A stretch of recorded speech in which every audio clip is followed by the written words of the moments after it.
Ese waba wari uzi ko umwijima wawe ushobora kuba uri kwangirika buhoro buhoro ariko ukaba utabizi? Yego, birashoboka ko waba utabizi, ntawabikurenganyiriza. Ariko hari abantu ushobora kuba uzi aho utuye cyangwa se aho ugenda, mu gihe gitoya ubona atangiye guhinduka. Ukabona yatangiye guhinduka amaso, yahindutse umuhondo, yabyimbye amaguru cyangwa atangiye kubyibuha bya hato na hato kandi ubuzima abamo ari ubusanzwe. Twongeye kubasuhuza abakunzi bacu, turabashimira kubw'umwanya muduha. Turabasaba gukora like and share kandi mukatwandikira muri comment nimba hari ikintu twazakoraho ubushakashatsi cyangwa hari inyunganizi ku kiganiro twakoze. Tukaba tunasaba abatarakora subscribe kuyikora kugira ngo mujye mubona ibiganiro mu ba mbere. Ikiganiro cy'uyu munsi tugiye kuvuga ku bimenyetso 7 biteye ubwoba ku mwijima w'umuntu uri kwangirika. Hari abantu benshi bagenda bafite ikibazo gikomeye cy'umwijima ariko bakabyirengagiza kubera ko ibimenyetso byawo biba bitagaragara hakiri kare. Ariko biba bishoboka kubibona iyo ubyitondeye. Hari ibintu ugenda ubona bihindagurika ku mubiri wawe, ari byo tugiye kureba hano. Umwijima ni rumwe mu ngingo zikomeye cyane mu mubiri w'umuntu. Ufasha umubiri gusukura amaraso, umubiri ukawukoresha ubika intungamubiri no gukuramo uburozi mu mubiri cyangwa se ibintu biba byanduye biri mu mubiri. Iyo umwijima utangiye kwangirika, ubuzima bwose bw'umuntu bushobora kujya mu kaga. Ikimenyetso cya mbere cyerekana ko umuntu ashobora kuba afite ikibazo cy'umwijima: kugira umunaniro udasanzwe. Nimba uhora wumva unaniwe kandi uruhuka bihagije ariko ntubyuke wumva umeze neza, bishobora kuba ikimenyetso cy'uko umwijima wawe utagikora neza. Iyo umwijima ufite ikibazo, umubiri ugira ikibazo cyo gukuramo imyanda mu mubiri no gukoresha neza intungamubiri. Ibi ni byo bitera umuntu guhora yumva nta mbaraga afite. Ikimenyetso cya kabiri gishobora kukwereka ko ufite umwijima: kugira uruhu n'amaso by'umuhondo.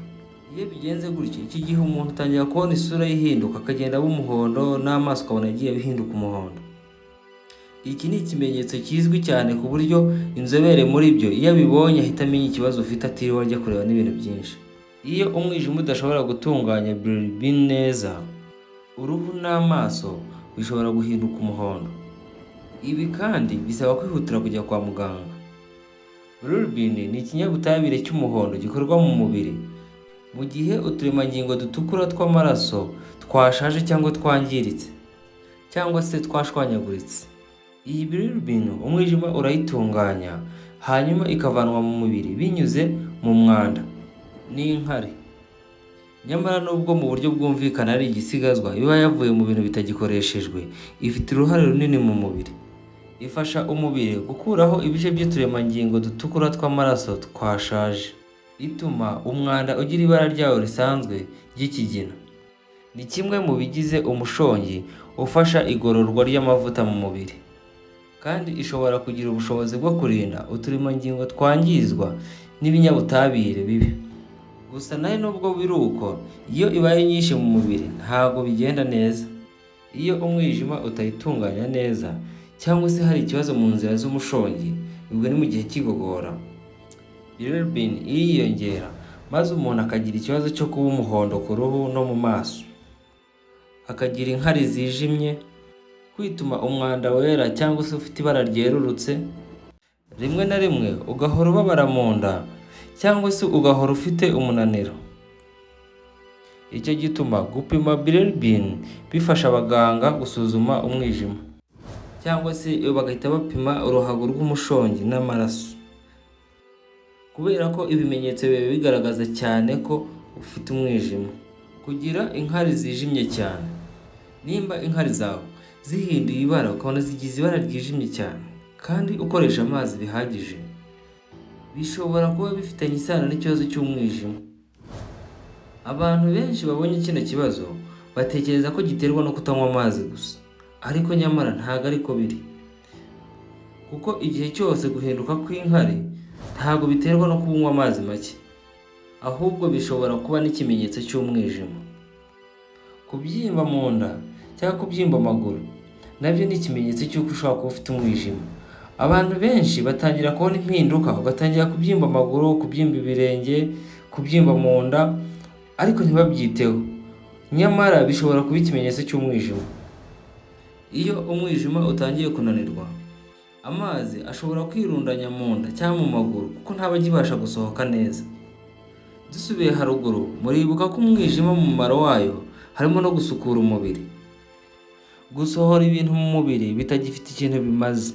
Ubwo iyo amazi abaye menshi mu mubiri kandi umwijima ukaba udakora neza ngo uyatunganye, niko gutangira kubyimba inda no kubyimba amaguru. Iki kibazo cyo kubika amazi mu nda no mu maguru atagikenewe bishobora gutuma umuntu yumva aremerewe cyangwa akagenda abona inda ye iri kugenda ibyimba kurushaho ibisanzwe. Kuribwa cyane n'uruhu ni ikindi kimenyetso. Abantu bamwe bafite ibibazo by'umwijima bagira uburyaryate bukabije cyane ku ruhu. Ibi biterwa n'uko hari ibintu bimwe biba byirundanyije mu maraso kubera ko umwijima utakibitunganya neza. Kubura apeti no kugabanuka kw'ibiro nabyo ni ikindi kintu ushobora kwitondera gishobora kuba ikimenyetso cy'umwijima. Nimba utangiye kubura ubushake bwo kurya cyangwa se ukaba utangiye kugabanuka ibiro kandi ntabyo ugambiriye, bishobora kuba ikimenyetso gikomeye cy'ikibazo cy'umwijima. Guhora ufite iseseme cyangwa kuruka bya hato na hato. Iyo ufite ikibazo cy'umwijima udakora neza, uburozi bwiyongera mu mubiri. Ubwo burozi nibwo bugutera kugira iseseme, bikagutera kumva ushaka kuruka cyangwa ukumva ntumerewe neza buri gihe. Nimba ufite kimwe muri ibi bimenyetso, ntabwo bivuze ngo byanze bikunze umwijima wawe warangiritse, ariko ni byiza kugisha inama muganga kugira ngo ukorerwe ibizami umenye ukuntu umeze.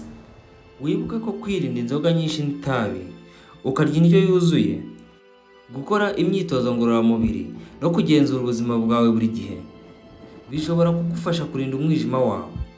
Muri iki kiganiro twifashishije ibitabo The Liver Healing Diet, How Not to Die, twifashishije n'inyandiko ya World Health Organization. Tubifurije kugira ibihe byiza.